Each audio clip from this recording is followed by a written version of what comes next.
नमस्कार दोस्तों, focus ISPCS द्वारा प्रस्तुत है कक्षा 7 की न्यू NCERT सीरीज समाज का अध्ययन भारत और उसके आगे अध्याय 6 पुनर्गठन का काल।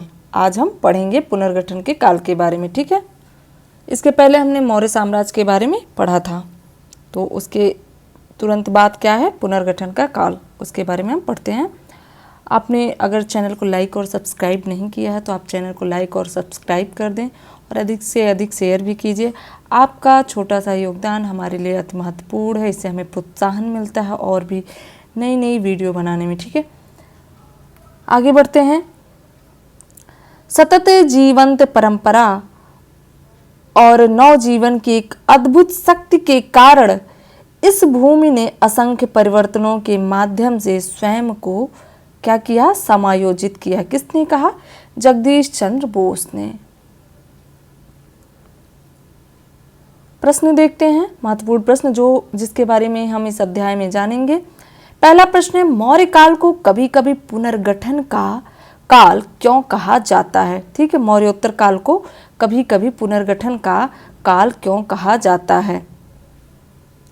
वह कौन से मूल्य और सिद्धांत थे जिन्होंने इस काल के सम्राटों का मार्गदर्शन किया? दूसरा प्रश्न है।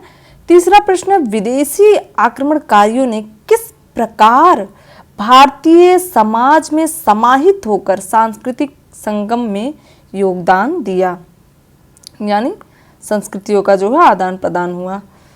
तो हमने देखा, पहला प्रश्न देखा कि मौर्योत्तर काल को कभी कभी पुनर्गठन का काल क्यों कहा जाता है, तो समझेंगे कि इसे पुनर्गठन का युग क्यों कहा जाता है। जैसे कि अगर भारत जैसा बड़ा देश एक सरकार की जगह 10 हिस्सों में बट जाए तो क्या होगा? ठीक है, क्या होगा? नई सरकारें होंगी, नए नियम बनाए जाएंगे, नई सीमाएं होंगी और नए नेता होंगे। तो इसी तरीके से था कि मौर्य काल जो है वो एकजुट था, भारत जैसा था, और फिर वो बाद में टूट टूट कर छोटे हिस्सों में बट गया।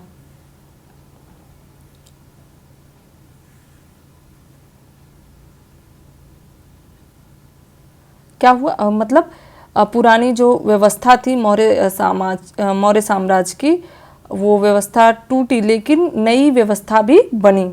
ठीक है, इसीलिए इसे पुनर्गठन का काल कहा जाता है। आगे बढ़ते हैं।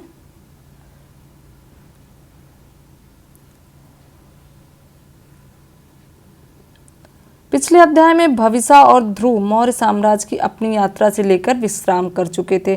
पिछले अध्याय में क्या थे? दो बच्चे हैं, भविष्य और ध्रुव, जो टाइम मशीन के माध्यम से टाइम ट्रेवल कर रहे हैं। ठीक है, और अब एक नवीन साहसिक यात्रा के लिए उत्सुक थे। उन्होंने क्या है, मौर्य साम्राज्य में भी अपनी टाइम मशीन के माध्यम से उन्हें मौर्य साम्राज्य को देखा। अब वे आगे बढ़ते हैं। उन्होंने पुनः इतिहास काल यंत्र का उपयोग करने का निश्चय किया और एक नवीन ऐतिहासिक कालखंड में पहुंच गए। वहां उन्होंने विविध कलाकृतियों का एक संग्रह देखा, यानी मौर्योत्तर काल की बात ये हो रही है, जिसमें से प्रत्येक एक दूसरे से बिल्कुल क्या है, भिन्न है, यानी अलग अलग हैं। चित्र 6.11 देखते हैं ये। ठीक है, ये उस समय का गमला। पुनर्गठन के काल से कला की एक झलक, इस तरीके की मूर्तियां कुछ इस तरीके की बनाई गई हैं। ठीक है, नृत्य करती हुई।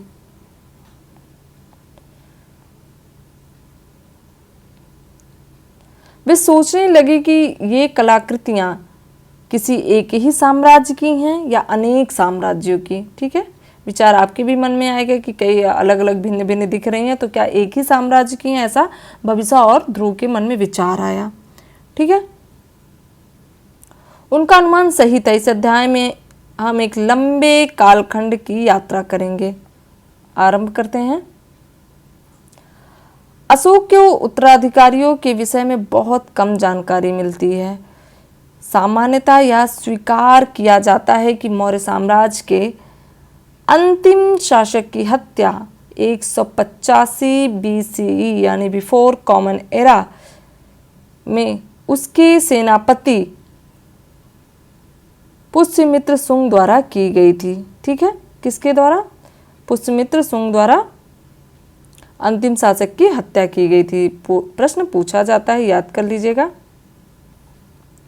यह घटना मौर्य साम्राज्य के विघटन का कारण बनी, यानी पुष्यमित्र शुंग ने अंतिम शासक की जो हत्या कर दी, उसके बाद क्या है, मौर्य साम्राज्य का विघटन जो होना शुरू हो गया, जैसे कि पिछले अध्याय में बताया गया था।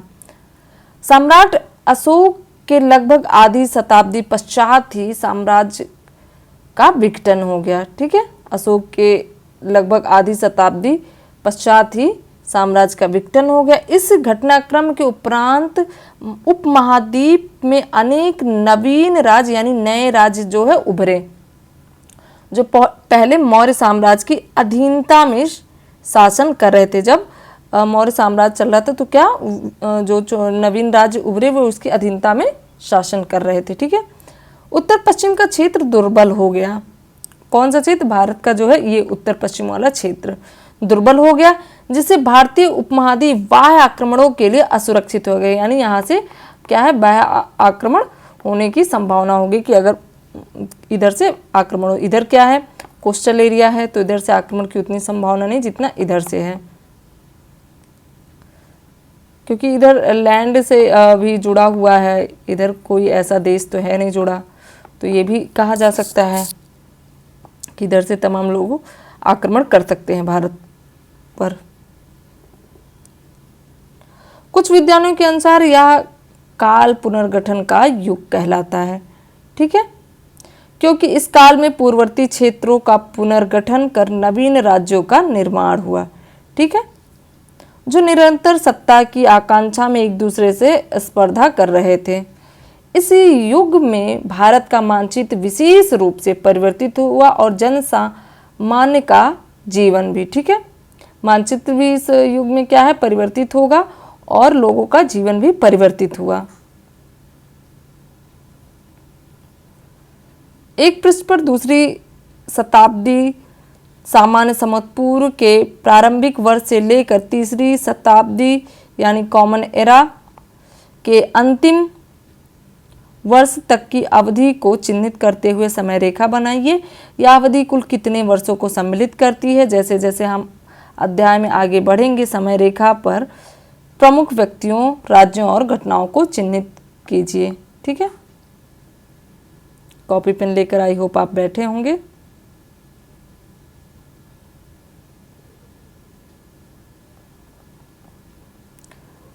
आगे बढ़ते हैं। समय रेखा पर कार्य करते हुए आपने सामान्य संवत पूर्व यानी BCE से कॉमन एरा तक के बदलाव पर ध्यान दिया। याद कीजिए कि आपने कक्षा 6 के अध्याय में इतिहास की समय रेखा एवं उसके स्रोत के अंतर्गत इतिहास में समय को मापने के बारे में क्या पढ़ा था। पिछले अध्याय में मैंने पढ़ाया था कक्षा 6 के NCERT सीरीज में। ठीक है, जिसे ना समझ में आया होगा और जिसने नहीं पढ़ा है कक्षा 6 की NCERT तो जा कर के पढ़ लेगा चैनल पे ही, फोकस IAS पे। आगे बढ़ते हैं।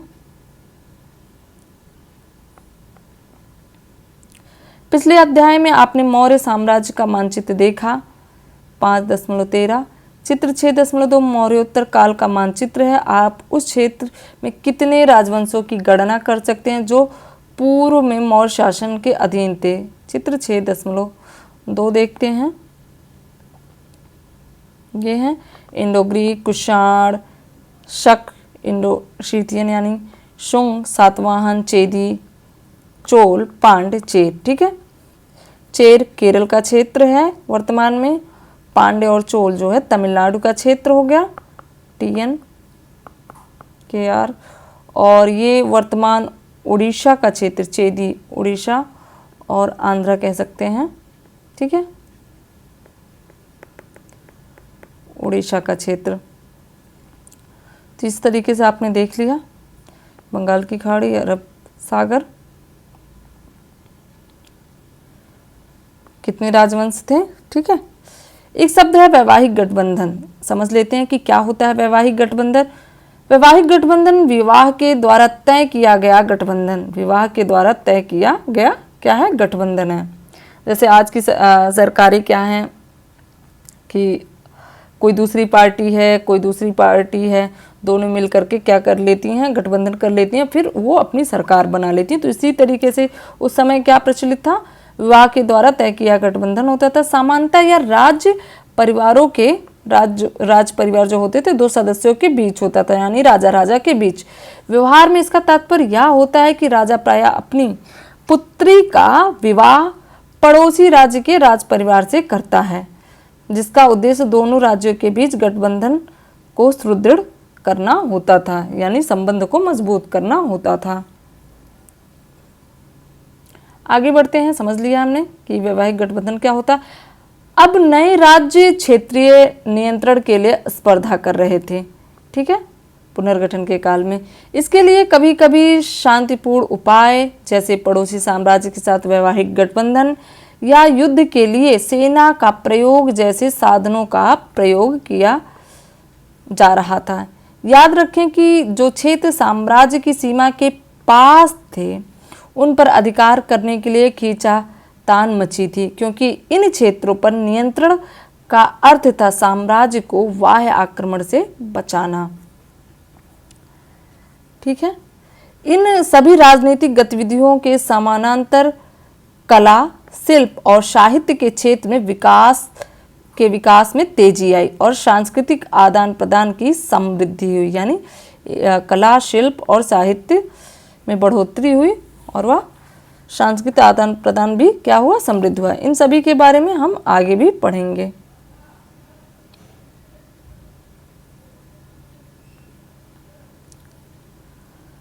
उपमहाद्वीप के प्रमुख राजवंश हैं, ठीक है। उपमहाद्वीप के बाहर स्थित राजवंश कौन कौन से हैं, इंडो ग्रीक, शक और कुषाण।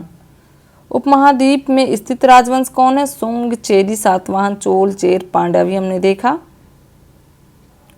सुंग, चेदी, सातवाहन, चोल, चेर, पांड्य, ठीक है। बाकी क्या है, ये बाहर के हैं, इंडो ग्रीक, शक और कुषाण। तो इंडो ग्रीक, शक और कुषाण ये क्या है, साम्राज्य के बाहर के क्षेत्र हैं और ये उपमहाद्वीप के अंदर के क्षेत्र, ठीक है।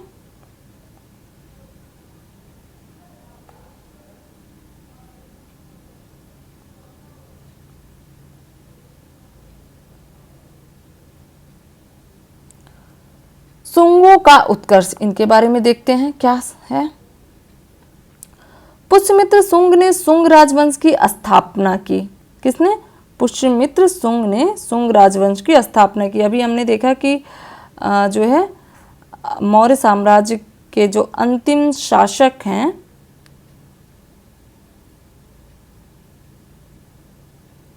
यहाँ पुष्यमित्र शुंग ने क्या है, सेनापति हैं और उन्होंने अंतिम शासक की क्या की है, हत्या कर दी है, ठीक है। तो इस तरीके से हमने समझ लिया कि याद रखिएगा पुष्यमित्र शुंग ने हत्या की और किस वंश की स्थापना की, शुंग वंश की स्थापना की यहाँ, ठीक है। प्रश्न यहाँ से पूछे जाते हैं, शुंग वंश की स्थापना किसने की, पुष्यमित्र शुंग ने। अब क्या हो गया, मौर्य काल के बाद कौन सा वंश आ गया, शुंग। शुंग राज वंश की स्थापना और उत्तर एवं मध्य भारत के कुछ भागों पर शासन किया, ठीक है, शुंग वंश ने। उन्होंने स्वयं को सबसे शक्तिशाली शासक के रूप में स्थापित करने के लिए अश्वमेध यज्ञ नामक वैदिक अनुष्ठान किया, ठीक है। अश्वमेध यज्ञ क्या होता है कि एक घोड़ा जो है छोड़ दिया जाता है चारों दिशाओं में, ठीक है। तो वो घोड़ा जहाँ तक जिसके राज्य में भी प्रवेश करता है, अगर वे जिन्होंने यज्ञ कर रहे हैं उनकी वे अधीनता मानते हैं तो उस घोड़े को जाने देते हैं। अगर वे उस जो भी राजा जो अश्वमेध यज्ञ कर उनकी अधीनता नहीं स्वीकार करते तो उनसे युद्ध करते हैं। तो इस तरीके से अश्वमेध यज्ञ जो है एक वैदिक अनुष्ठान है जो उस समय के लोग अपने राज्य विस्तार के लिए करते थे। यद्यपि उनका साम्राज्य पूर्ववर्ती मौर्य साम्राज्य की तुलना में छोटा था। जो पहले का जो मौर्य साम्राज्य था शुंग क्या है, छोटा है उससे। फिर भी उन्होंने अपने साम्राज्य को बाहरी आक्रमणकारियों से सुरक्षित रखा। किसने? शुंग वंश ने। तथा ग्रीकों के साथ कुछ सैनिक अभियानों के बाद मैत्रीपूर्ण संबंध रखे, परंतु तत्पश्चात शुंग साम्राज्य अधिक समय तक अस्थायित्व नहीं पा सका। ठीक है, और लगभग एक शताब्दी बाद ही इसका अस्तित्व क्या हुआ, समाप्त हो गया। यानी शुंग वंश जो है जल्दी ही समाप्त हो गया। इस काल में वैदिक अनुष्ठानों प्रथाओं का पुनरुत्थान हुआ, परंतु साथ ही अन्य दर्शनों और मतों का भी व्यापक प्रचार हुआ। वैदिक अनुष्ठानों प्रथाओं का पुनरुत्थान हुआ और दर्शनों और मतों का भी क्या है, व्यापक प्रचार प्रसार हुआ। तो हमने पढ़ लिया शुंग वंश के बारे में।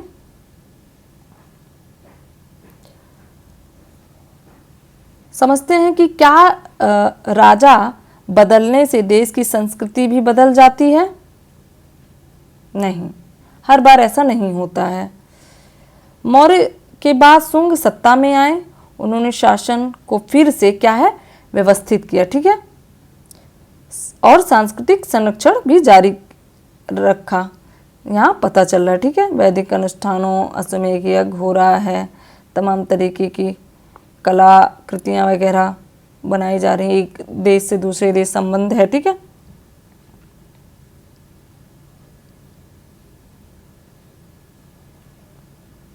आगे बढ़ते हैं।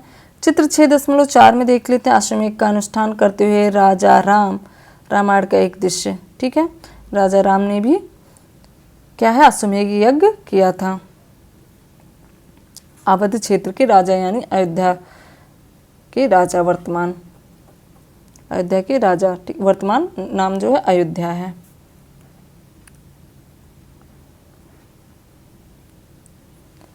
अश्वमेध यज्ञ एक वैदिक अनुष्ठान है। ठीक है, क्या है, वैदिक अनुष्ठान जिनके द्वारा शासक स्वयं को एक शक्तिशाली राजा के रूप में स्थापित करता है। इस अनुष्ठान में एक घोड़ा सैनिकों के साथ स्वतंत्र विचरण करने के लिए छोड़ दिया जाता है। जिस क्षेत्र में वह घोड़ा बिना किसी चुनौती के पार हो जाता है वह क्षेत्र यज्ञकर्ता राजा के अधीन माना जाता है। अगर किसी क्षेत्र के राजा ने उस घोड़े को रोक लिया तो यज्ञकर्ता उस राज्य को अपनी सर्वोच्चता सिद्ध करने के लिए राजा से युद्ध करना पड़ता है। मैंने बताया अभी तक कि क्या है, अगर किसी ने घोड़े को रोक लिया तो वो युद्ध करेगा राजा से जिन्होंने घोड़ा छोड़ा है। आगे बढ़ते हैं। संस्कृत इस काल में दार्शनिक और साहित्यिक रचनाओं के लिए प्रमुख लोकप्रिय भाषा कौन सी? संस्कृत। ठीक है, के रूप में प्रतिष्ठित हुई। क्या आपको कक्षा 6 की शारीरिक शिक्षा और स्वास्थ्य में योग सूत्रों के कुछ अंश याद हैं? ये योग सूत्र इसी काल में महर्षि पतंजलि द्वारा संकलित किए गए। ठीक है, याद कीजिएगा कब? कि मौर्य काल के बाद का समय महर्षि पतंजलि ने योग सूत्र दिया। ठीक है, आगे बढ़ते हैं। शुंगों ने साहित्य, कला, वास्तुकला का संरक्षण किया। भरहुत स्तूप मध्य प्रदेश शुंगकालीन कला का एक अनुपम उदाहरण प्रस्तुत करता है। पूछा जाता है इसके बारे में, भरहुत स्तूप के बारे में, कहाँ पर है? मध्य प्रदेश में। याद कर लीजिएगा, पूर्व के वर्षों में प्रश्न पूछा गया है। और किस काल से संबंधित है? तो शुंग। ठीक है, शुंगकालीन कला का एक अनुपम उदाहरण है।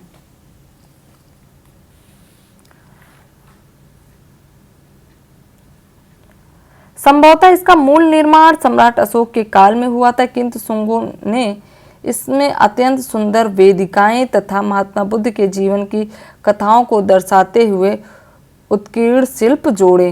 ठीक है, ये बौद्ध कला के प्रारंभिक उदाहरणों में गिने जाते हैं।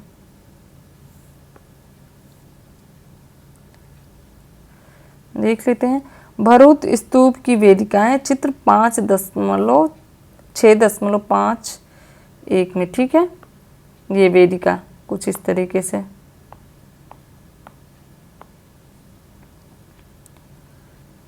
वेदिका पर उत्कीर्ण लक्ष्मी की आकृति, ये ठीक है, लक्ष्मी की आकृति। गायकों और नर्तकों की मंडली, ये गायक और नर्तक हैं, ठीक है।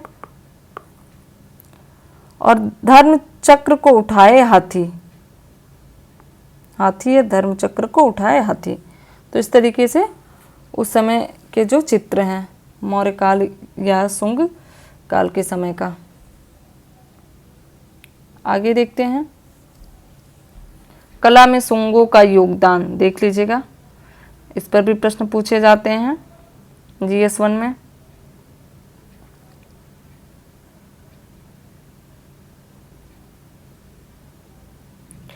ग्रीक योद्धा को दर्शाता हुआ स्तंभ, ठीक है, कुछ इस तरीके से तलवार वगैरह लिए हुए हैं, इस वेशभूषा। दूसरा है पुरुषाकृति। तीसरा छोटे बालक को गोद में लिए हुए स्त्री, ठीक है, ये बालक है और ये उस समय की कलाकृति में बनी स्त्री, और ये पंखा लिए हुए स्त्री, ठीक है। ये गमला का चित्र है। बालों के साथ आभूषण के साथ पक्की मिट्टी से बनी स्त्री की आकृति, उसके बालों में कुछ इस तरीके से आभूषण लगे हुए हैं। राज परिवार का चित्र है ये। और कांसे की चूड़ियां जिन पर सोने की पतली परत चढ़ी हुई है, ठीक है, कांसे की चूड़ियां हैं, सोने की पतली क्या है, परत चढ़ी हुई है। हाथी दांत से बना उस समय का कंघा। तो सोच लीजिए कि कला कितना ही चरम पे रहा होगा, इतनी सुंदर सुंदर आकृतियां बनी हुई हैं। हार के मन के, ठीक है।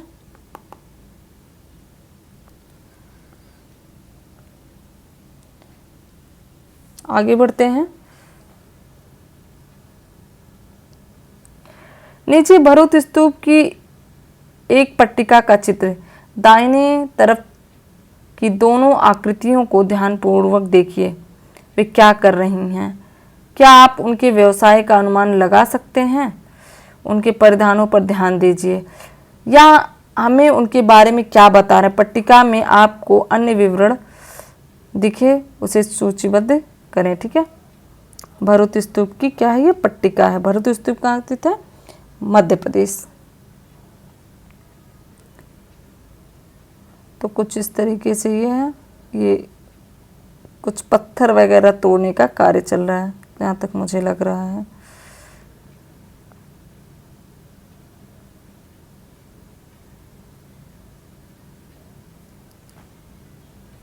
चित्र 6.6 के कोलाज में चित्रों को ध्यान से देखिए। कपड़ों, आभूषणों और दैनिक उपयोग की अन्य वस्तुओं पर विचार कीजिए। तो ये हमने देख लिया कि उस समय जो है कंघा, आज हम लोग कंघी को प्लास्टिक की कंघी देखते हैं, उस समय हाथी दांत से कितना सुंदर नक्काशी करके बनाया गया कंघा है, ठीक है।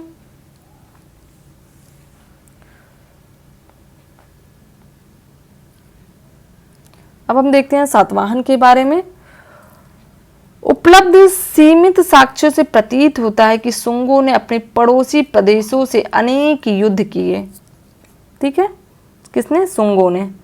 संभवतः इसमें सातवाहन भी सम्मिलित थे। उन्होंने दूसरी शताब्दी सामान्य समुद्र पूर्व से दक्षिण में दक्कन के विस्तृत भूभाग पर शासन किया। शुंग साम्राज्य के दक्षिण में स्थित इस शक्तिशाली वंश को कभी कभी आंध्र के रूप में भी जाना जाता है। सातवाहन एक शक्तिशाली राजवंश था और उनका साम्राज्य मुख्यतः वर्तमान आंध्र प्रदेश, तेलंगाना और महाराष्ट्र के प्रदेशों में विस्तृत था, ठीक है। कहाँ तक? तेलंगाना, आंध्र प्रदेश, महाराष्ट्र तक विस्तृत था सातवाहन का क्षेत्र, ठीक है। विभिन्न विभिन्न समय पर इसकी राजधानी अनेक स्थानों पर रही, जिसमें अमरावती, सातवाहन की राजधानी अमरावती, और प्रतिष्ठान विशेष रूप से प्रसिद्ध पैठन, प्रतिष्ठान को क्या है, उस समय पैठन बोलते थे। ऐसा प्रतीत होता है कि सातवाहन साम्राज्य में व्यापार और वाणिज्यिक बहुत फला फूला। ठीक है,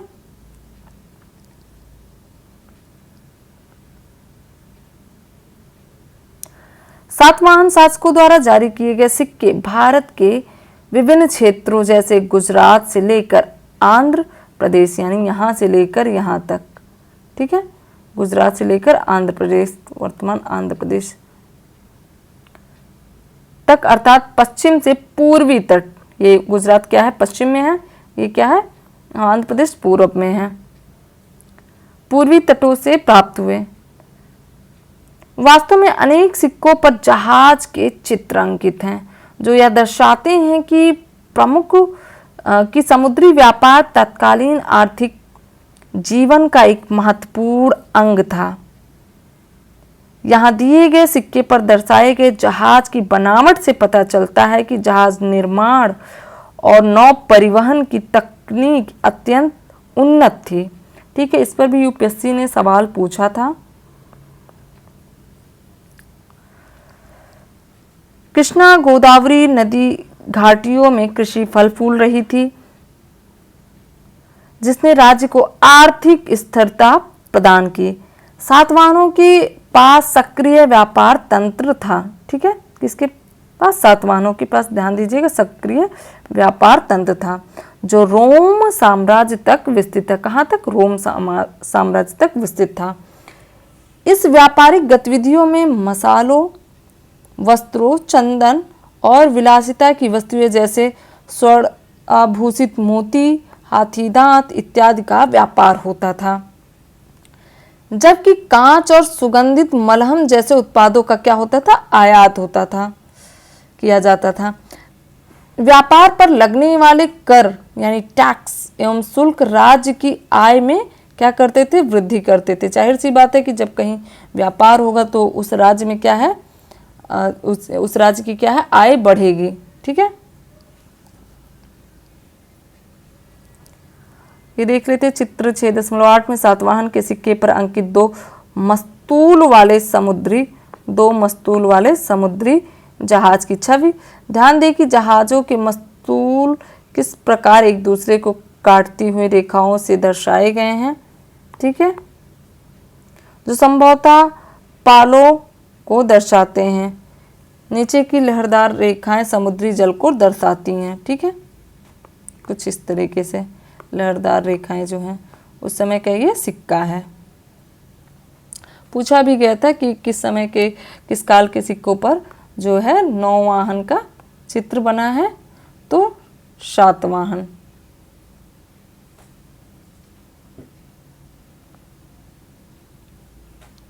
इस प्रकार आर्थिक समृद्धि और अपेक्षाकृत शांतिपूर्ण राजनीतिक स्थिरता ने साहित्य, कला, संस्कृत के विकास को बल प्रदान किया। इसमें सातवाहनों का योगदान विशेष उल्लेखनीय रहा। तो आप विचार कीजिए कि ऐसा क्यों हुआ कि साहित्य, संस्कृति, कला आदि पर विशेष बल दिया गया। ऐसा इसलिए हुआ क्योंकि व्यापार हो रहा है, जो राज्य की क्या है, आय में वृद्धि हो गई, तो राज्य क्या है, जो अतिरिक्त पैसे होते हैं वो कला, साहित्य आदि पर भी खर्च करता है। ठीक है, जब राज्य क्या है, समृद्ध हो जाता है, उसका एक मतलब बेहतर व्यापार उसका चलता है, आय बढ़ती है, तो लोग और भी चीजों पर क्या है, ध्यान देते हैं। चित्र 6.9 में देखते हैं, पुणे के पास नाने घाट गुफाएं जो एक प्रमुख व्यापार मार्ग के निकट स्थित है। इसका उपयोग व्यापार कर और पथ कर के संग्रह और व्यापारियों के लिए विश्राम स्थल के रूप में किया जाता था। ठीक है, कुछ इस तरीके से।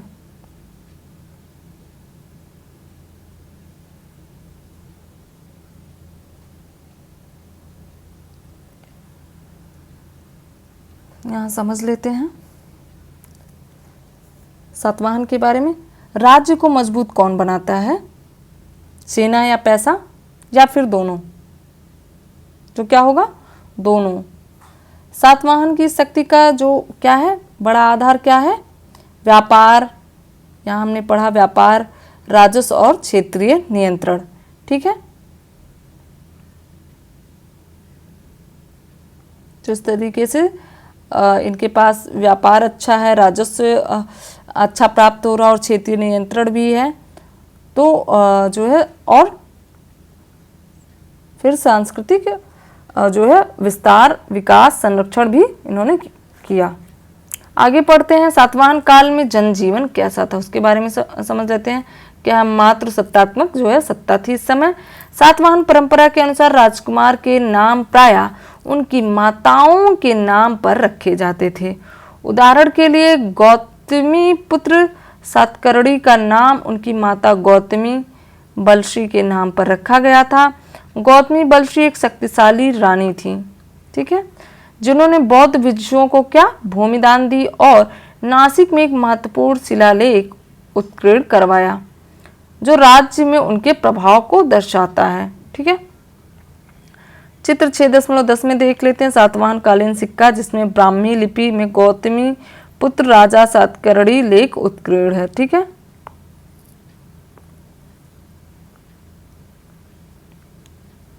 यहाँ से भी पूछे जा सकते हैं प्रश्न कि गौतमी पुत्र सातकर्णी नाम किस समय के सिक्कों पर मिले हैं, तो सातवाहन काल के। ठीक है, आपके अनुसार राजा के नाम के आरंभ में उसकी मां का नाम लिखने की परंपरा का क्या अर्थ है, यानी मात्र सत्तात्मक सत्ता थी, ऐसा माना जाता है। आगे बढ़ते हैं, एक अन्य प्रमुख अभिलेख पुणे के निकट स्थित नाणेघाट की गुफाओं में महाराष्ट्र से प्राप्त हुआ। यह एक सातवाहन विधवा रानी पर केंद्रित है जिन्होंने उल्लेखनीय रूप से अश्वमेध यज्ञ सहित अनेक वैदिक अनुष्ठान संपन्न किए। इस अभिलेख में हमें इंद्र, चंद्र और सूर्य जैसे वैदिक देवताओं का उल्लेख मिलता है। हमें रानी द्वारा दिए गए दान की सूची भी मिलती है, ठीक है, जिसमें भूमि, गाय, घोड़े, हाथी, चांदी के सिक्के एवं अन्य वस्तुएं सम्मिलित थीं और जो पुरोहितों, अतिथियों, कर्मकारों, विद्वानों एवं भिक्षुओं को समर्पित थीं। ये अभिलेख ब्राह्मी लिपि में लिखे गए हैं। किस लिपि में? ब्राह्मी लिपि में लिखे गए हैं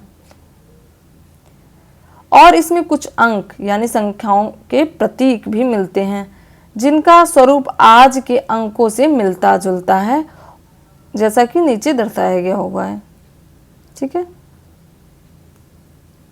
यह इस बात का एक साक्ष्य भी है कि आधुनिक अंकों की उत्पत्ति भारत में हुई है। जैसे ये 7 जैसा दिख रहा है, 6 जैसा है, 4 जैसा है। ठीक है, ये 1 जैसा दिख रहा, 2 जैसा दिख रहा, 9 जैसा और 10 जैसा।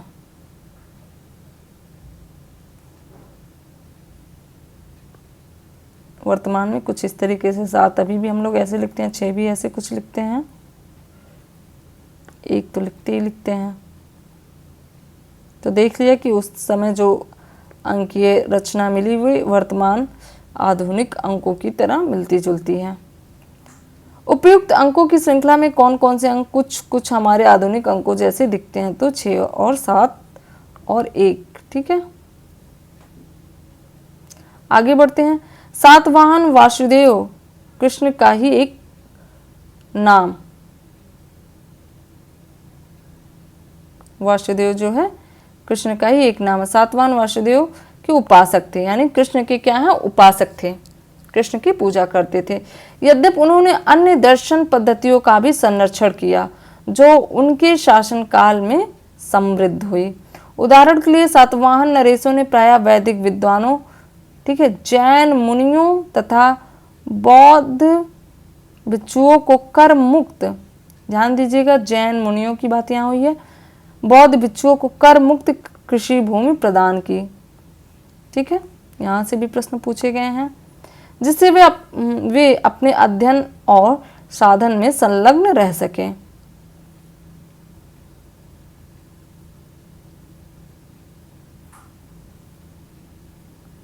आगे बढ़ते हैं। चित्र 6.11 में कार्ले गुफाएं महाराष्ट्र में है, लोनावाला के पास, जिसमें सातवाहनों ने अपने शासनकाल के दौरान योगदान दिया। ये गुफाएं बौद्ध भिक्षुओं के लिए बनाई गई थी। इसमें सुंदर स्तंभ और मध्य में स्थित एक स्तूप की पत्थर की प्रतिकृति पर ध्यान दें। यह संपूर्ण निर्माण चट्टान और पहाड़ी को काटकर किया गया। ठीक है, पहाड़ी और चट्टान को काटकर किया गया है। अब तो ईंटें वगैरह से बनाए जाते हैं, यानी जोड़ जोड़ कर बनाया जाता है। ये क्या है, चट्टान से, विशाल चट्टान को काटकर बनाया गया है। ये उस समय की क्या है, विशेषताएं थी। अधिकतर जो है गुफाएं या स्तूप इस तरीके से मिलेंगे, चट्टानों को काटकर बनाए गए। दूसरा क्या है, 6.12 में देखते हैं। महाराष्ट्र की पीतलखोरा गुफाओं से प्राप्त एक यक्ष की मूर्ति, जिसे सातवाहन काल में बनाया गया। ठीक है, यक्ष की मूर्ति क्या है, सातवाहन काल के समय की दिखाई गई है। ये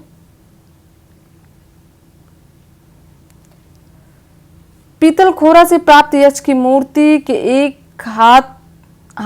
मूर्ति के हाथ पर एक लेख उत्कीर्ण है। कन्नड़ दशेन हीराम करेना काट, जिसका अर्थ है कन्नड़ दास नामक स्वर्णकार द्वारा निर्मित। ठीक है, क्या यह रोचक नहीं है कि एक सुनार भी पत्थर की मूर्ति बना सकता था। आपके विचार में इससे हमें उस समय के लोगों के व्यवसाय के बारे में पता चलता है। ठीक है, आज का जो सुनार है वह केवल सोने के आभूषण बनाता है, लेकिन उस समय का यहाँ सुनार क्या है, पत्थर की मूर्ति भी बना रहा है, ये हमें पता चल रहा। आगे बढ़ते हैं, चेदियों के बारे में देखते हैं। चेदियों का आगमन। अब हम थोड़ा पीछे लौटते हैं। क्या आपको पिछले अध्याय में वर्णित कलिंग युद्ध का स्मरण है? मौर्य साम्राज्य के पतन के उपरांत चेदी वंश के अधीन कलिंग एक प्रमुख शक्ति के रूप में उभरा। ठीक है, खारवेल इस वंश के प्रमुख राजा थे। कौन? खारवेल इस वंश के प्रमुख राजा थे। वे जैन दर्शन के अनुयायी थे, याद दीजिएगा। कौन? खारवेल जो है जैन दर्शन के क्या है, अनुयायी हैं। और उन्हें कभी कभी भिक्षु राजा कहा जाता है, किसे? खारवेल को। यद्यपि वे सभी मतों के प्रति सम्मान भाव रखते हैं। भुवनेश्वर के समीप स्थित उदयगिरी खंडगिरी गुफाएं, जो संभवतः जैन मुनियों के लिए बनाई गई थी, सुसज्जित चित्रपटों, प्रतिमाओं तथा पत्थरों को काट कर बनाए गए कच्छों से युक्त और शिल्पकारों की अद्भुत कुशलता को प्रदर्शित करती है। ये गुफाएं अपनी रचना और कलात्मकता के कारण शैलकृत स्थापत्य शैली का एक उत्कृष्ट उदाहरण बनती हैं, जिसकी विस्तृत चर्चा क्या है, हम अगले अध्याय में करेंगे। ये देख सकते हैं, पत्थर को, एक विशाल चट्टान को काटकर बनाई गई है।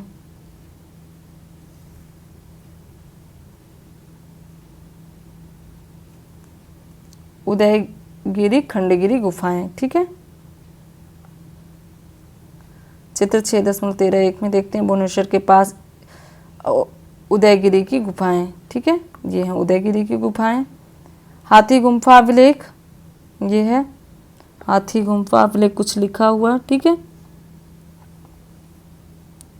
रामायण के एक दृश्य को दर्शाती हुई पट्टिका। ठीक है, ये कुछ इस तरीके से धनुष लिए हुए हैं, ये हिरण है और ये रामचंद्र जी क्या है, बाण ताने हुए दिखाए गए हैं। तो ये सब उस समय की क्या है, चित्र मिले। आगे बढ़ते हैं। उदयगिरी की एक प्रमुख गुफा में हाथी गुम्फा अभिलेख उत्कीर्ण है, जो ब्राह्मी लिपि। ठीक है, इसकी लिपि हाथी गुम्फा में जो अभिलेख है, इसकी लिपि है ब्राह्मी लिपि है। ठीक है, यह अभिलेख राजा खारवेल के विजयी सैन्य अभियानों से लेकर जन कल्याण हेतु किए गए पुण्य कार्यों तक प्रतिवर्ष की उपलब्धियों का वर्णन करता है। ठीक है, ये हाथी गुम्फा अभिलेख। खारवेल ने 100 प्रदेशों से मुनियों ऋषियों की परिषद की स्थापना का गौरवपूर्ण उल्लेख किया तथा स्वयं को असामान्य सद्गुणों से युक्त सर्वमतों का सम्मान करता और समस्त देवालयों का पुनरुद्धारक घोषित किया। ठीक है, इस बार पुनः हम पाते हैं कि एक नरेश सभी दर्शनों एवं मतों को संरक्षण प्रदान करने में गौरव का अनुभव करता है, यानी वह सभी धर्म को मानता है, उनको संरक्षित करता है। ठीक है, या वही आधारभूत तत्व जिसे हम भारतीय सांस्कृतिक दृष्टि कह सकते हैं। ठीक है, तो कौन है? खारवेल 100 प्रदेशों से मुनियों एवं ऋषियों की परिषद की स्थापना का गौरवपूर्ण उल्लेख किया तथा स्वयं को क्या असामान्य सद्गुणों से युक्त सर्वमतों का सम्मान करता और समस्त देवालयों का पुनरुद्धारक घोषित करता है अपने आप को।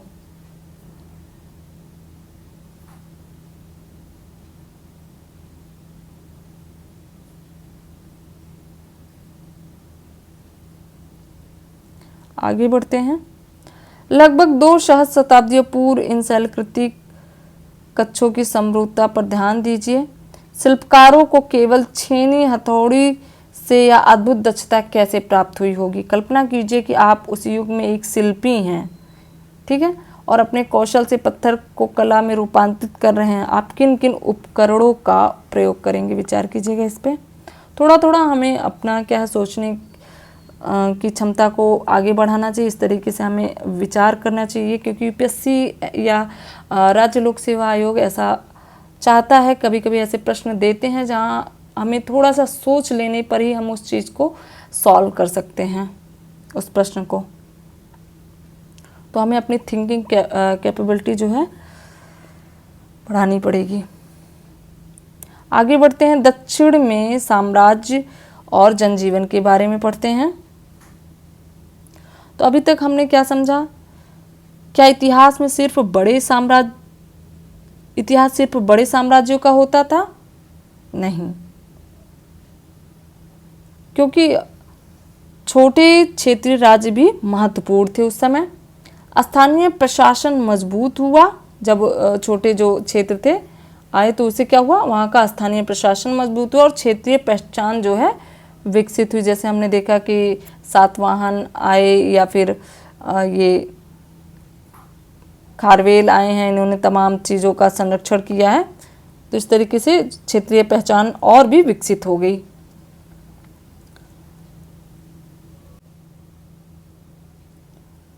भारत भूमि के दक्षिण भाग में 2री या 3री शताब्दी सामान्य संवत यानी बिफोर कॉमन एरा से लेकर 3री शताब्दी यानी सी कॉमन एरा तक का कालखंड 3 महान शक्तिशाली राजवंशों के उत्कर्ष का साक्षी रहा, चेर, चोल एवं पांड्य। ये वंश आपसी प्रतिद्वंद्विता के साथ साथ व्यापार एवं संस्कृति की उन्नति में भी योगदान दे रहे हैं। हमें स्मरण है कि सम्राट अशोक का साम्राज्य सुदूर दक्षिण तक नहीं पहुंचा था। ध्यान दीजिएगा, ठीक है, कि सम्राट अशोक का साम्राज्य क्या है, दक्षिण भारत में नहीं पहुंचा था। जैसे कर्नाटक और तमिलनाडु, केरल और तमिलनाडु का क्षेत्र वहां तक नहीं पहुंचा था, जिसका उल्लेख उन्होंने अपने शिलालेखों में भी किया था। इससे यह स्पष्ट होता है कि ये राज्य मौर्य साम्राज्य के चरमोत्कर्ष के समय भी क्या थे, स्वतंत्र रहे, चेर, चोल, पांड्य। ठीक है, यद्यपि खारवेल ने यह दावा किया था कि उन्होंने दक्षिण भारतीय राज्यों के एक महासंघ को पराजित किया, जो कि उनकी सीमाओं के लिए क्या थे, संकट थे, परंतु इस युद्ध का स्थान ज्ञात नहीं और यह भी स्पष्ट नहीं है कि उन्होंने दक्षिण क्षेत्र पर आक्रमण किया था। किसने? खारवेल ने। तो यह सब चीज़ें स्पष्ट नहीं हैं। और हमने देखा कि सम्राट अशोक का जो है साम्राज्य चेर, चोल, पांड्य तक नहीं था। ठीक है, ये स्वतंत्र थे उस समय, मौर्य काल में भी। चित्र 6.14 में दिए गए मानचित्र में आप विभिन्न राज्यों के नाम के साथ कुछ विशिष्ट चिन्ह भी देख सकते हैं। ये चिन्ह क्या दर्शाते हैं? विचार कीजिए कि प्रत्येक राज्य की विशिष्ट पहचान को किस प्रकार दर्शाते हैं। चित्र 6.14।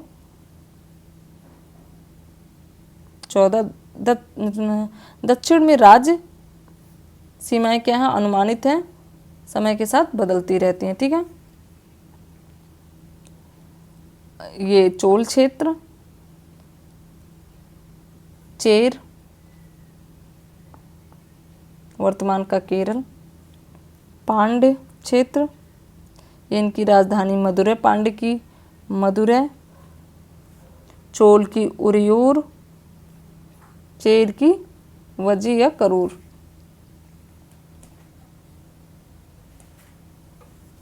ये नदियां दर्शाई गई हैं। ठीक है, कावेरी नदी,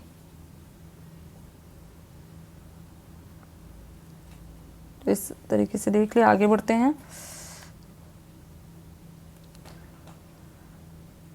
शब्द संस्कृति के संग से उत्पन्न है,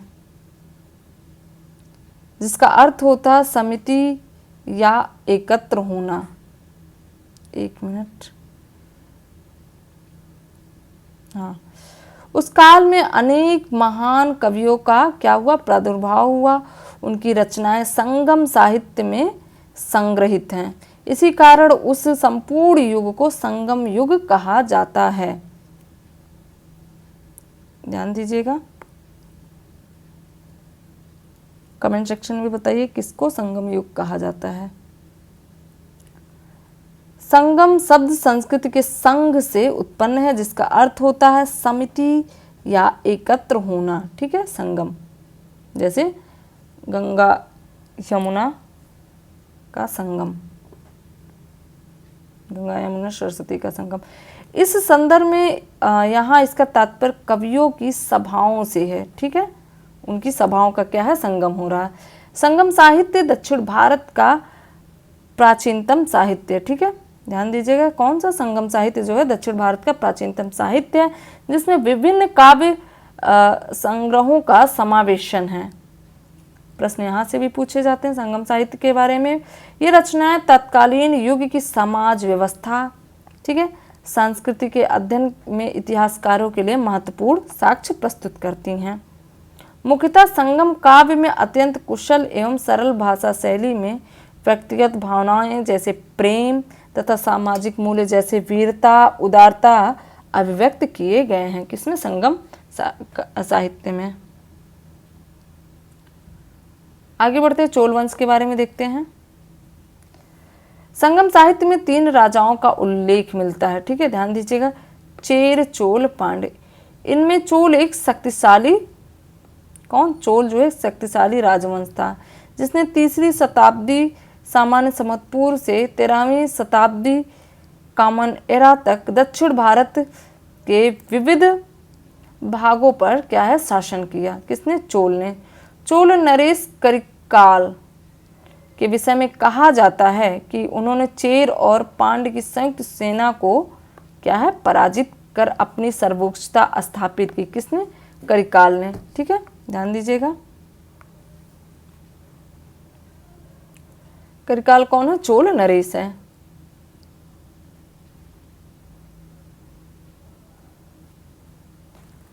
शिल्प कादिरम, पायल की कथा के बारे में देख लेते हैं। एक प्रसिद्ध महाकाव्य की रचना संगम संग्रह के तुरंत, ठीक है, संगम संग्रह के तुरंत बाद की गई। इसमें कंगणी की कथा वर्णित है। वह अपने पति कोवलन के साथ समृद्ध चोल राजधानी पुहार, जिसे आज की कावेरी पट्टनम से जोड़ा जाता है, में सुखपूर्वक रहती है, परंतु कोवलन एक नर्तकी पर आसक्त हो गया। ठीक है, और उसने उसके पीछे अपनी संपूर्ण संपत्ति क्या है, नष्ट कर बैठता है। एक नर्तकी के पीछे पागल हो और अपनी संपूर्ण जो है क्या है, संपत्ति, धन संपदा क्या है, नष्ट कर बैठता है। कालांतर में जब उसे अपनी भूल का भान हुआ, कुछ समय बाद जब उसे अपनी भूल का भान हुआ, तो वह कंगड़ी के पास लौटा। ठीक है, कंगड़ी ने उसे क्षमा कर दिया। नए सिरे से जीवन क्या है, प्रारंभ करने हेतु वे दोनों पांड्य राज की राजधानी मदुरै पहुंचे। ठीक है, वहां कंगनी ने कोवलन को अपनी एक पायल दी ताकि वह उसे बेचकर कुछ धन अर्जित कर सके, परंतु दुर्भाग्यवश कोवलन पर चोरी का क्या है झूठा आरोप लगा और पांड्य नरेश ने उसे मृत्यु दंड दे दिया। अत्यधिक व्यथित होकर कंगड़ी ने अपनी दूसरी पायल दिखाकर कोवलन को निर्दोष सिद्ध किया। नरेश को अपनी भूल का एहसास हुआ, वह शोकवश मृत्यु को प्राप्त हुआ। कौन? नरेश, ठीक है, जो पांड्य नरेश है। कंगड़ी ने तत्पश्चात मदुरै को श्राप दिया और अग्नि देवता का आह्वान किया, जिन्होंने संपूर्ण नगर को जलाकर राख कर दिया। उसके पश्चात वह पश्चिम में चेर राज्य की ओर बढ़ गई। ठीक है, पांड्य से क्या है अब ये चेर राज्य की ओर बढ़ गई, जहां उन्हें देवी के रूप में सम्मान प्राप्त हुआ। आज भी कंगनी की तमिलनाडु और केरल में क्या है पूजा की जाती है। ठीक है, शिल्प कादम्बरी की सरस एवं मार्मिक कविता न्याय के सिद्धांत तथा राजधर्म की महत्ता को उद्घाटित करती है। यह महाकाव्य हमें उन समृद्ध व्यापारिक नगरों के माध्यम से 3 राजवंशों की यात्रा कराता है। महाकाव्य कौन? शिल्पकादिरम। साथ ही विविध दर्शनों की झलक भी प्रस्तुत करता है। तो पूछा जाता है शिल्पकादिरम के बारे में भी, ये भी याद कर लीजिएगा। तो हमने देख लिया शिल्पकादिरम की पायल कथा के बारे में, हमने समझ लिया है कि क्या है पायल कथा। आगे बढ़ते हैं, विचार करते हैं। राजा की मूर्ति देखिए, इस मूर्ति में राजा को कैसे दर्शाया गया, उनकी देह मुद्रा, वस्त्र मुद्रा और उनके सामर्थ्य एवं प्रतिष्ठा के विषय में क्या संकेत देते हैं। तमिलनाडु के ग्रैंड एनिकट स्मृति उद्यान में राजा करिकाल की प्रतिमा। ठीक है, राजा करिकाल ने जनहित के लिए अनेक क्या है परियोजनाएं प्रारंभ की। उन परियोजनाओं में सबसे प्रसिद्ध कल्लनई या ग्रैंड एनिकट या एक संश्लिष्ट जल वितरण प्रणाली है। पूछा भी जाता है जल वितरण प्रणाली के बारे में भी प्रश्न बनता है यहाँ से भी। यह कावेरी नदी के श्रीरंगम द्वीप के नीचे की ओर भौगोलिक दृष्टि से अत्यंत महत्वपूर्ण स्थान पर है। ठीक है, कावेरी नदी के श्रीरंगम द्वीप के नीचे। ठीक है, इसके द्वारा कावेरी नदी के जल को केंद्रीय एवं दक्षिण कावेरी डेल्टा क्षेत्र की ओर मोड़ा गया, जिससे अधिकाधिक भूमि कृषि योग्य बन सकी। क्योंकि जब पानी पहुंचेगा तो वहाँ क्या है कृषि बढ़ेगी, भूमि कृषि योग्य बनेंगे। इस कारण यह क्षेत्र दक्षिण का अन्न भंडार कहलाया। कावेरी नदी से पानी प्राप्त करने के बाद यह क्षेत्र क्या है दक्षिण का अन्न भंडार कहलाया। समय के साथ कई बार इसका जीर्णोद्धार होता रहा। ठीक है, और यह आज भी प्रयोग में है, ध्यान दीजिएगा। यह प्रणाली तमिलनाडु के लाखों लोगों को सिंचाई के लिए जल उपलब्ध कराकर कृषि को सुदृढ़ करती है। किस काल का बना हुआ? राजा करिकाल ने बनाया, जो आज भी प्रयोग में की जाती है।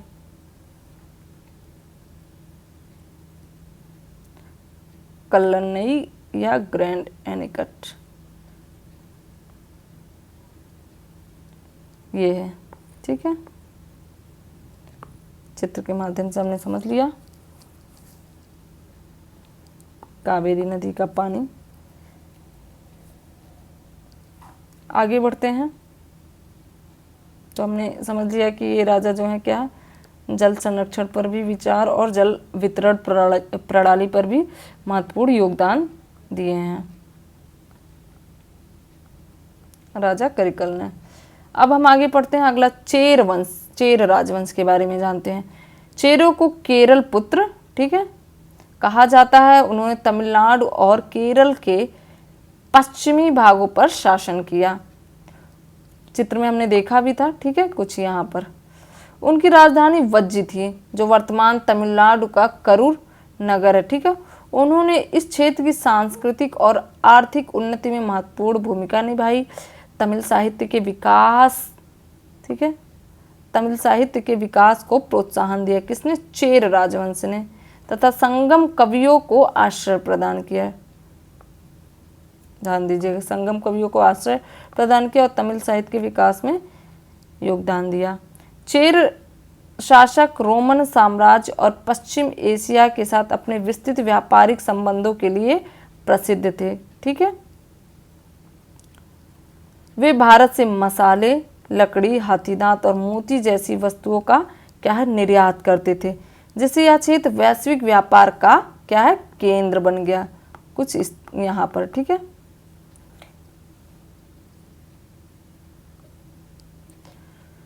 क्या आपने कभी सोचा है कि इतिहासकार कई शताब्दियों पहले सुदूर स्थित दो राज्यों के बीच व्यापारिक संबंधों का पता कैसे लगाते थे? आइए इस पर विचार विमर्श करें कि यह जानकारी कैसे प्राप्त की जाती होगी। ठीक है, चेर राज्यों ने अपने शासनकाल में अनेक सिक्के निर्मित किए। क्या आप यहाँ दिए गए किसी एक सिक्के पर चेर राजवंश का राज चिन्ह देख पा रहे हैं? मुझे तो नहीं दिखाई दे रहा। तो हमने चेर राजवंश के बारे में पढ़ लिया कि इनका क्या है, ये वैश्विक व्यापार के केंद्र थे। इस समय काफ़ी चीज़ों का व्यापार तेजी से हो रहा था। कहाँ? रोमन साम्राज्य और पश्चिम एशिया के साथ। भौगोलिक रूप से भी महत्वपूर्ण था क्योंकि कोस्टल एरिया इनके पास है, तो व्यापार करने में आसानी हो जाती है।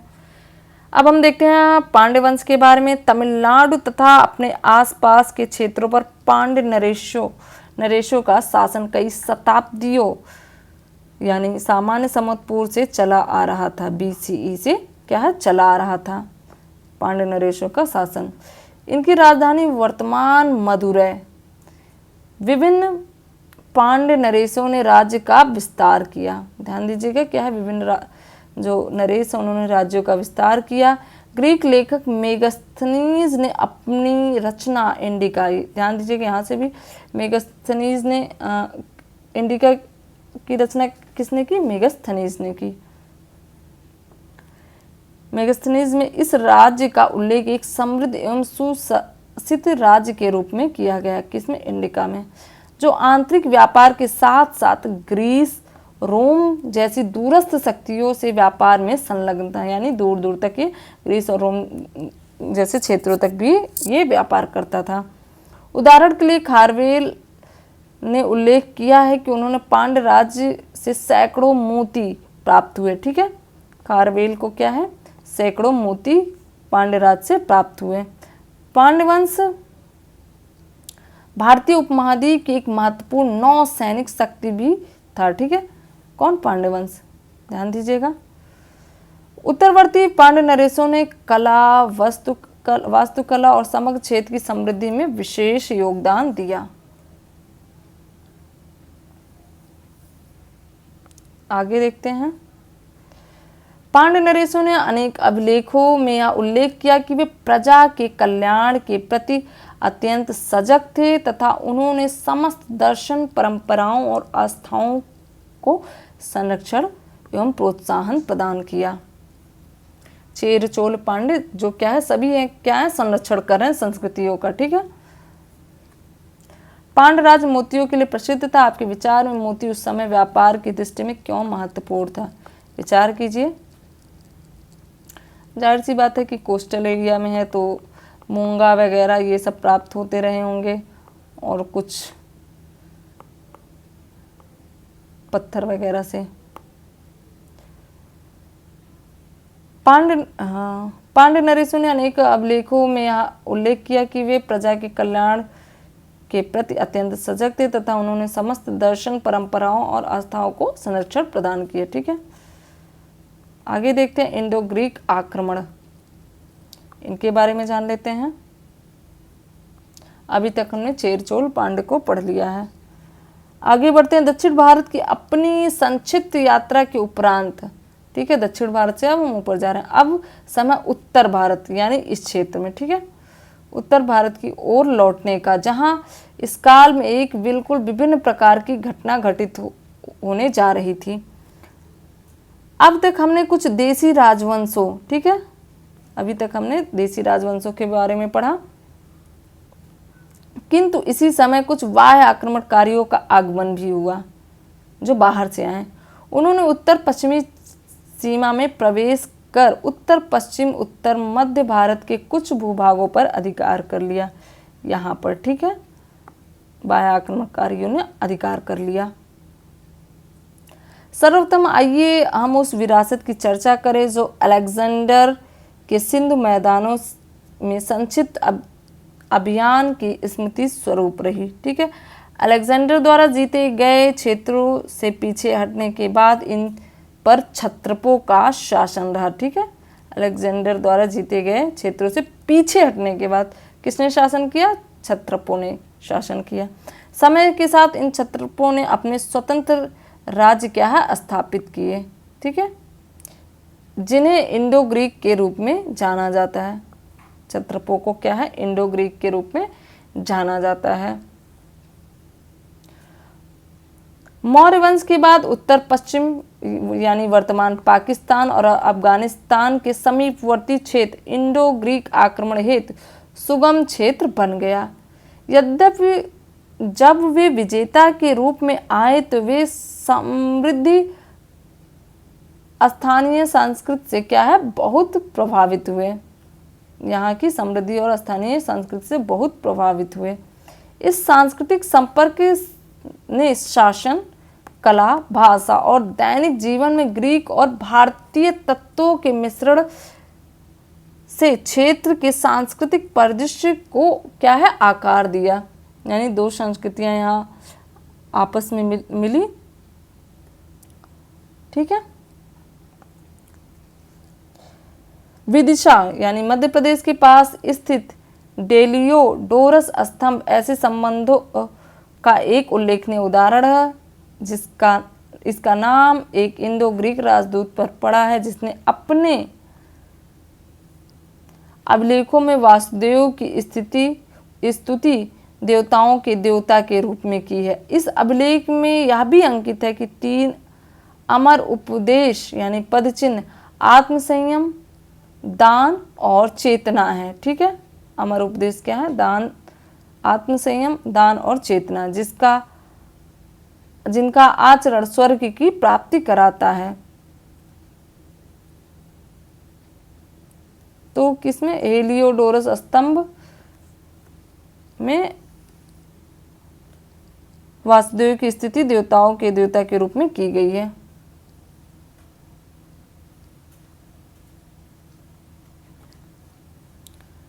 आगे बढ़ते हैं, चित्र एक समय देख लेते हैं। विदिशा के निकट स्थित हेलियोडोरस स्तंभ। ठीक है, विदिशा यानी मध्य प्रदेश में।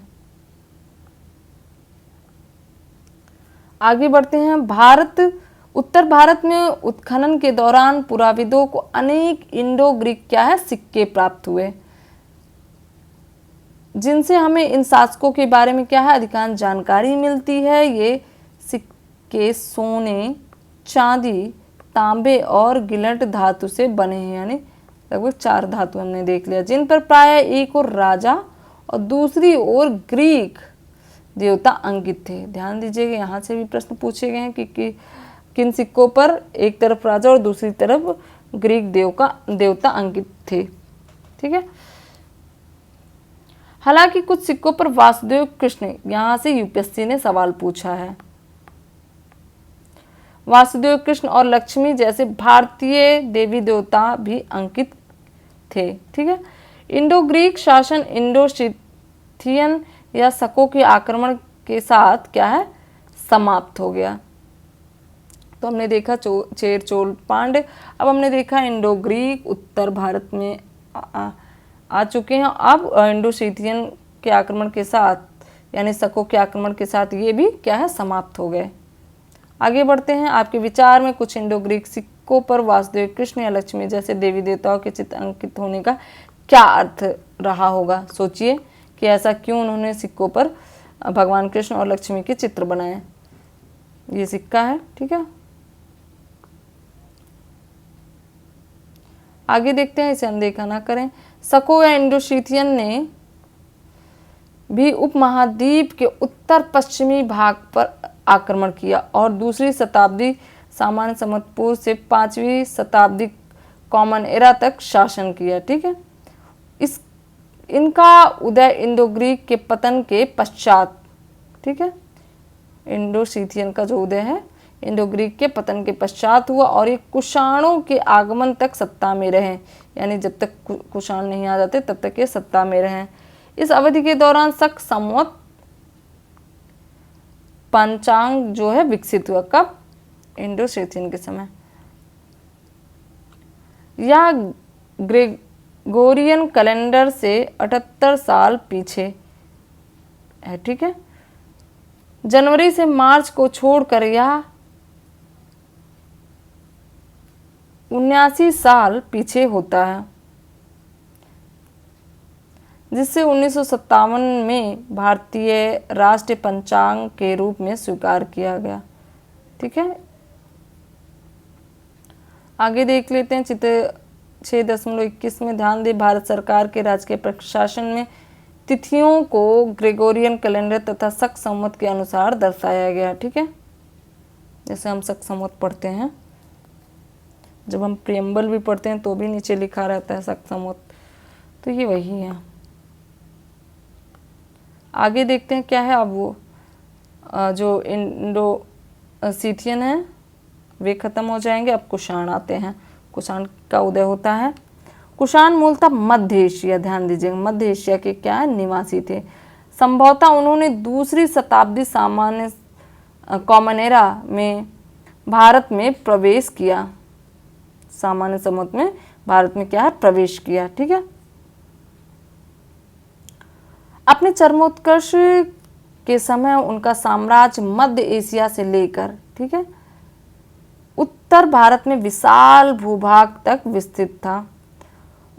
उनके शासन में व्यापक सांस्कृतिक मेलजोल देखने को मिलता है। इसका भारतीय उपमहाद्वीप के इतिहास पर क्या है गहरा प्रभाव पड़ता है। जब कनिष्क अपने सैन्य अभियान में व्यस्त नहीं रहते थे तब वे कला और संस्कृति को प्रोत्साहित करते थे। इससे नवीन कला शैलियों का क्या है विकास हुआ। कौन प्रोत्साहित करता था? कनिष्क, कुषाण वंश का शासक। इस विशाल मूर्ति को देखिए, इसके वस्त्र, आयुध, जूतों को देखिए, इससे इस आकृति के बारे में क्या पता चलता है। इनके जूते हैं, ठीक है।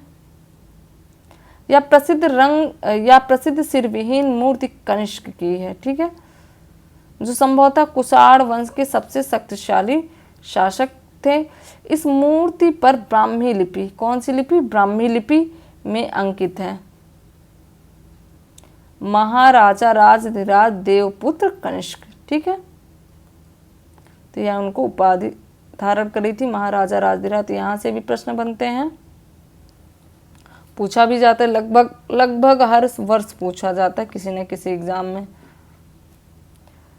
मिलान वगैरह में भी आता है। इसका अर्थ है राजाओं के राजा महाराजा देवपुत्र कनिष्क। किसे कहा? राजाओं के राजा की उपाधि धारण की थी कनिष्क ने।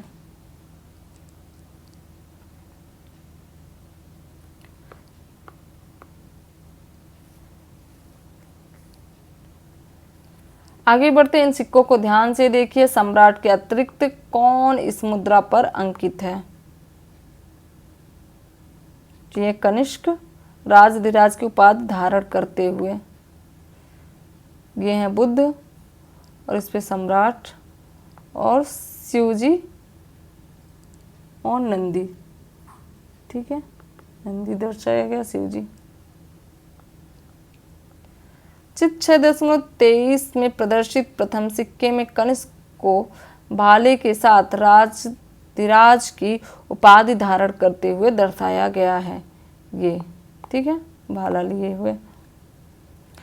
सिक्के के दूसरे भाग में महात्मा बुद्ध की मूर्ति अंकित है, जिस पर ग्रीक लिपि में बुद्ध भी कुछ इस तरीके से लिखा है, ये देख लीजिए आप लोग। द्वितीय सिक्के में एक ओर सम्राट का चित्र और दूसरी ओर शिव को नंदी के साथ दर्शाया गया है। आइए निम्नलिखित बिंदुओं पर विचार करें। क्यों एक शक्तिशाली शासक ने अपने सिक्कों पर महात्मा बुद्ध और शिव जी को अंकित किया होगा? यह उनके मूल्यों और प्राथमिकताओं के बारे में क्या दर्शाता सवाल है, पूछा भी जाता है। क्या आप आज के आधुनिक उदाहरण जानते हैं जहां मुद्राओं पर प्रतीकात्मक चित्र अंकित किए जाते हैं? विचार कीजिए। आगे बढ़ते हैं। कुषाणों ने रेशम मार्ग यानी सिल्क रूट में महत्वपूर्ण भागों पर अपना नियंत्रण स्थापित कर लिया था। इस कारण अनेक शासनकाल में व्यापार में वृद्धि हुई, जिसने भारत को एशिया के अन्य भागों और पश्चिमी देशों से जोड़ने दिया। ठीक है, सिल्क रूट क्या है? इन्होंने एशिया के भागों और पश्चिमी देशों से क्या है, जोड़ने दिया। और किसने नियंत्रण स्थापित कर लिया था? कुषाणों ने सिल्क रूट पर क्या है, नियंत्रण स्थापित कर लिया था। इंडो ग्रीक शासकों द्वारा स्थापित परंपरा को जारी रखते हुए गांधार, मथुरा, यहाँ से भी प्रश्न पूछे जाते हैं, मेंस में सवाल बनता है। ठीक है, शैली द्वारा दर्शाई गई कुषाण कला और वास्तुकला भारतीय और ग्रीक शैलियों के सम्मिश्रण के लिए प्रसिद्ध है।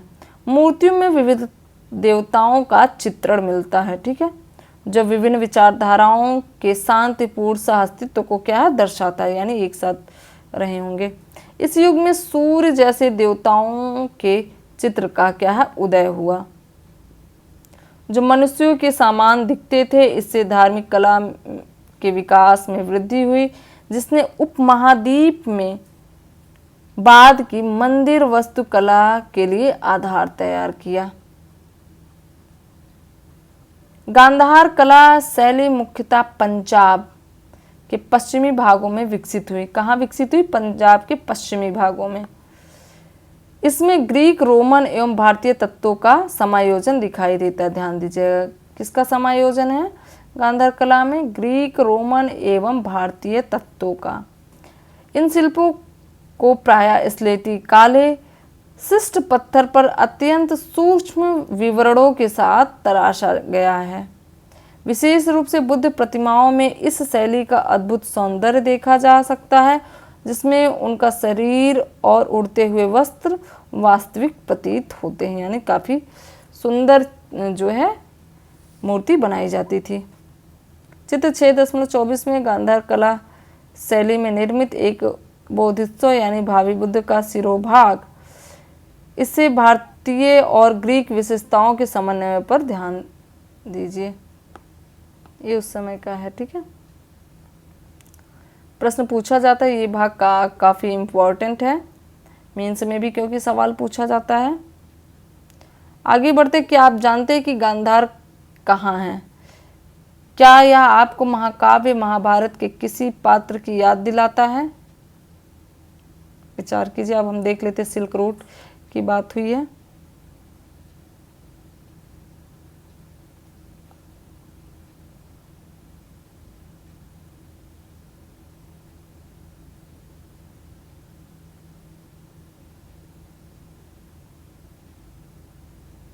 ये देख लेते हैं चित्र 6.25 में। प्राचीन विश्व के कुछ प्रमुख व्यापारिक मार्ग हरे रंग, ठीक है, से चिन्हित मार्ग रेशम मार्ग को दर्शाता है। ये जो चीन को भूमध्य सागरीय क्षेत्र से जोड़ता है और मध्य एशिया और फारस से होकर गुजरता है। ठीक है, मध्य एशिया और फारस से होकर गुजरता है। फारस की खाड़ी, हॉर्मुज, ठीक है, ओमान की खाड़ी, लाल सागर, ध्यान दीजिएगा। तो ये सिल्क रूट, ठीक है, भूमध्य सागर से चाइना को जोड़ता है उस समय।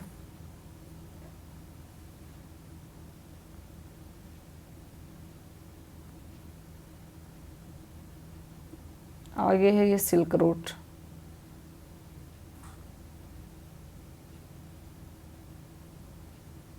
ये है रेशम मार्ग, कुछ इस तरीके से। ठीक है, यहाँ से देखिए यहाँ तक। अन्य कारवां मार्ग, तक्षशिला, मथुरा, पाटलिपुत्र, ताम्रलिप्ति, लुयोंग। मुख्य केंद्र उस समय के थे तक्षशिला, मथुरा, पाटलिपुत्र, ताम्रलिप्ति और लुयोंग, लियोयांग। ठीक है, तो देख लिया सिल्क रूट के बारे में। यहाँ पीला सागर, पूर्वी चीन सागर, दक्षिण चीन सागर, बंगाल की खाड़ी, बीच में अंडमान सागर और थाईलैंड की खाड़ी। जो भूगोल भी याद करते चलिएगा, लोकेशन देखते चलिएगा। आगे बढ़ते हैं, मथुरा कला शैली के बारे में देखते हैं। मथुरा कला शैली वर्तमान उत्तर प्रदेश यानी यूपी के मथुरा क्षेत्र में विकसित हुई। कौन सी शैली? मथुरा कला शैली जो है मथुरा क्षेत्र में विकसित हुई, जो एक विशिष्ट भारतीय कला के रूप में जानी जाती है।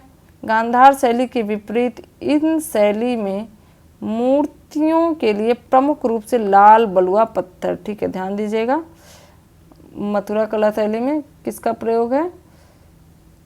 बलुआ, लाल बलुआ पत्थर, ये देख रहे हैं लाल बलुआ पत्थर।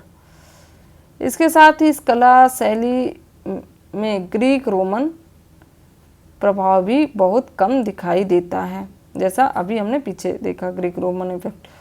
यह कला शैली विशेषता भारतीय देवी देवताओं की प्रतिमूर्तियों के लिए जानी जाती हैं, भारतीय देवी देवताओं के लिए जानी जाती है, जिसमें कुबेर, ये कुबेर हैं, ठीक है, लक्ष्मी, शिव, बुद्ध, यक्ष और यक्षिणियों की मूर्तियाँ सम्मिलित हैं। इन मूर्तियों में शरीर की आकृतियाँ प्रायः मधुलाकार यानी गोल मटोल और चिकनी होती थी। इनके पेट से ही पता चल रहा है कि ये गोल मटोल और पॉलिशिंग ये कुछ दिख ही रहा। मथुरा कला शैली में बनी कुबेर यानी धन के देवता की मूर्ति, क्या आपने इनकी मूंछों को देखा? देखिए मूंछें कुछ भारतीय मूर्तियों की एक विशेषता थी, ठीक है। तो इस तरीके से हमने गांधार कला शैली के बारे में समझ लिया और मथुरा कला शैली के बारे में देख लिया। आगे बढ़ते हैं। अब आप मथुरा और गांधार कला शैलियों की मूल विशेषताओं से परिचित हो चुके हैं कि क्या क्या इनमें विशेषताएं हैं। क्या आप बता सकते हैं कि चित्र में दी गई प्रत्येक कलाकृति किस कला शैली से संबंधित है? विचार कीजिए। आगे बढ़ते हैं। यद्यपि इस काल के दौरान सत्ता के लिए राजनीतिक संघर्ष और प्रतिस्पर्धा थी, ठीक है, इस समय, तथापि यह समय आदान प्रदान के द्वारा एक मिश्र सांस्कृतिक धरोहर का भी था। यद्यपि इस काल के दौरान सत्ता के लिए राजनीतिक क्या संघर्ष हुआ और प्रतिस्पर्धा थी, तथापि यह समय आदान प्रदान के द्वारा एक मिश्र सांस्कृतिक धरोहर का भी था। विशेष रूप से कला और वास्तुशिल्प में दृष्टिगोचर होता है, जहां शैलियों ने एक दूसरे को प्रभावित किया, परंतु उसमें भारतीय विषय विशेषता हिंदू और बौद्ध परंपराएं प्रमुख बनी रहीं। इसी समय सांस्कृतिक साहित्य का भी क्या है? उत्कर्ष हुआ तथा महाभारत एवं रामायण जैसे महाकाव्यों का क्या है? संकलन हुआ। इतिहास के एक चित्रपट टेपेस्ट्री ऑफ द पास्ट को किसी एक राजा या राज्य की दृष्टि से देखने के स्थान पर एक सतत प्रक्रिया के रूप में समझना चाहिए, जो समय के साथ सांस्कृतिक आदान प्रदान और समावेशन यानी एसिमिलेशन के द्वारा क्या है? विकसित होता है। तो हमने समझ लिया, ठीक है, गांधार कला और मथुरा कला शैली। आगे देखते हैं। बुद्ध के परिनिर्वाण का दृश्य, बोधिसत्व मैत्रेय, शिवलिंग की पूजा कुषाणों द्वारा, ठीक है। कनिष्क के शासनकाल का चित्र, ये है कार्तिकेय और ये अग्नि देवता। दंड मुद्रा महात्मा बुद्ध। आगे देखते हैं, वो टाइम वाला आ गया है। यहाँ क्या है? ईसा मसीह के जन्म के पहले का BCE और उनके बाद का सी कॉमन एरा यानी एडी। 185 में पुष्यमित्र शुंग ने क्या है, मौर्य साम्राज्य के जो अंतिम शासक हैं उनकी हत्या कर दी और शुंग वंश की स्थापना की। आगे हमने खारवेल के बारे में पढ़ा, उनके हाथी गुम्फा अभिलेख के बारे में देखा। ठीक है, अब हम आ जाते हैं एडी में। गौतमीपुत्र, सतकर्णी, कनिष्क और करिकल के बारे में हमने देखा।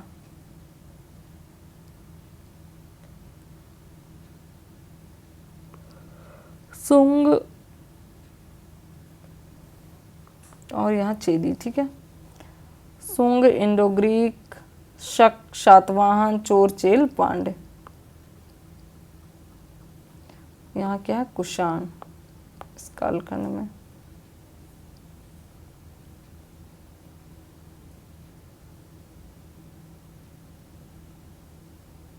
आगे देखते हैं, आगे बढ़ने से पहले समझ लेते हैं कि हमने क्या क्या इस अध्याय में पढ़ा।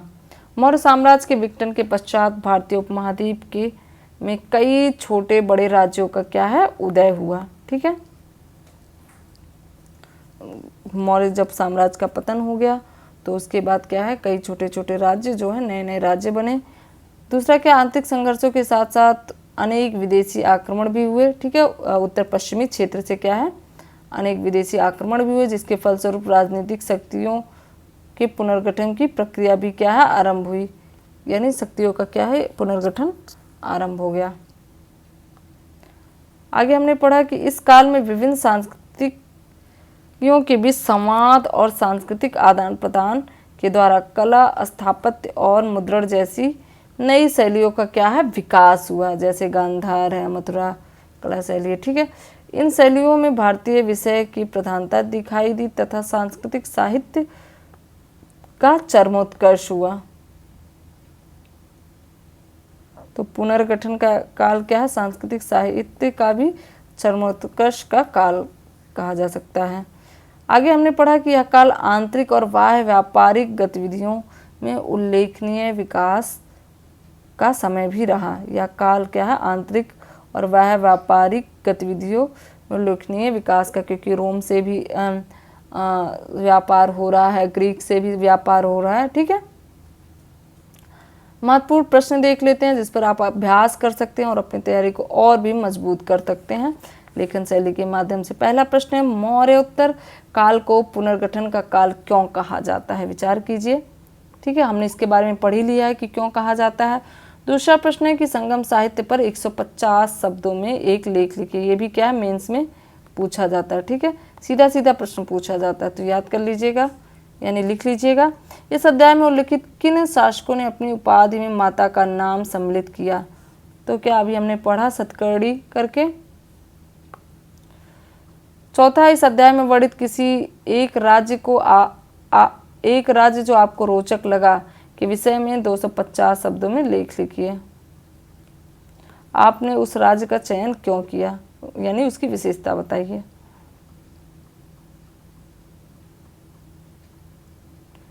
आगे देखते हैं, कल्पना कीजिए कि आपको एक स्वतंत्र राज्य स्थापित करने का अवसर प्राप्त हुआ, आप कौन सा राज्य चिन्ह चुनेंगे। ठीक है, यानी चुनाव चिन्ह जैसा।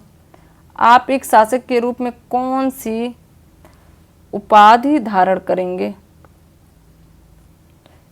जैसे क्या है, कनिष्क ने राजाधिराज की उपाधि धारण की है। अपने राज्य के विषय में एक लेख लिखिए जिसमें राज्य के मूल नियमावली एवं विशेषताएं सम्मिलित हों। छठा प्रश्न है, आपने मौर्योत्तर काल में वास्तु कलात्मक विकास के विषय में पढ़ा है। भारतीय उपमहाद्वीप में एक रेखांकित मानचित्र पर इस अध्याय में उल्लिखित कुछ स्थापत्य कलाओं के स्थान को चिन्हित कीजिए। ठीक है, ये भी महत्वपूर्ण प्रश्न है। तो इस तरीके से हमने मौर्य साम्राज्य के बाद पुनर्गठन काल को पढ़ लिया। हमने समझा कि इसे पुनर्गठन का युग क्यों कहा जाता है। तो जैसे भारत जैसे जो बड़ा देश है, एक सरकार की जगह 10 हिस्सों में बंट जाए तो क्या होगा, नई सरकारें, नए नियम, नई सीमाएं, नए नेता बनेंगे। ऐसा मौर्य साम्राज्य के बाद ही ऐसा हुआ। मतलब पुरानी व्यवस्था जो है टूटी लेकिन नई व्यवस्था बनी।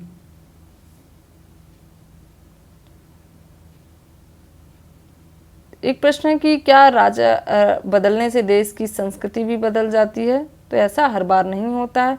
मौर्य के बाद क्या है, शुंग सत्ता में आए, उन्होंने शासन को फिर से क्या है व्यवस्थित किया और सांस्कृतिक संरक्षण भी जारी रखा।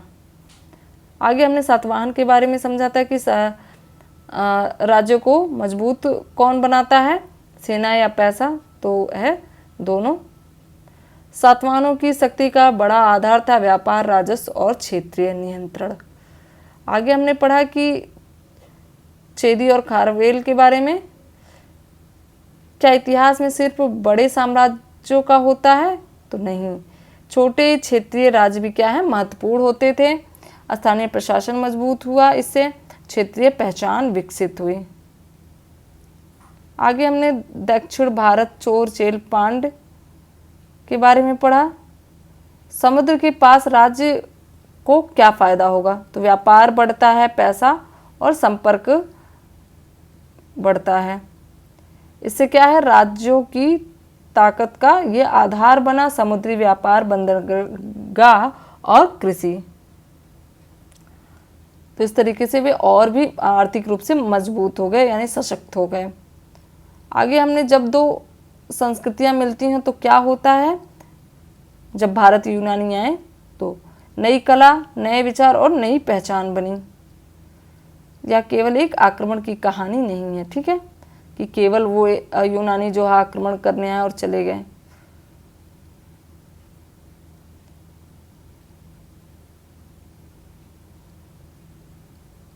सांस्कृतिक विकास क्या है? सांस्कृतिक विकास, इतने राजनीतिक बदलाव के बाद भी समाज क्यों नहीं टूटा? बताइए आप। क्योंकि क्या है व्यापार जारी रहा, सांस्कृतिक जारी रही और संस्थाएं बनी रहीं। तो इस तरीके से हमने इस अभ्यास को पूरा कर लिया है। अगले नए अध्याय में फिर हम मिलेंगे।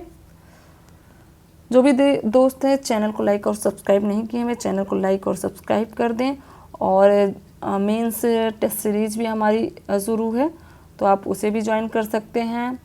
पीआईबी न्यूज़ भी पढ़ाया जा रहा है, पीआईबी प्लस, जिसमें फैक्ट भी बताया जा रहा है, पीसीएस के दृष्टिकोण से भी बताया जा रहा है और यूपीएससी के दृष्टिकोण से भी पीआईबी को कवर कराया जा रहा है, वो भी आप देख सकते हैं।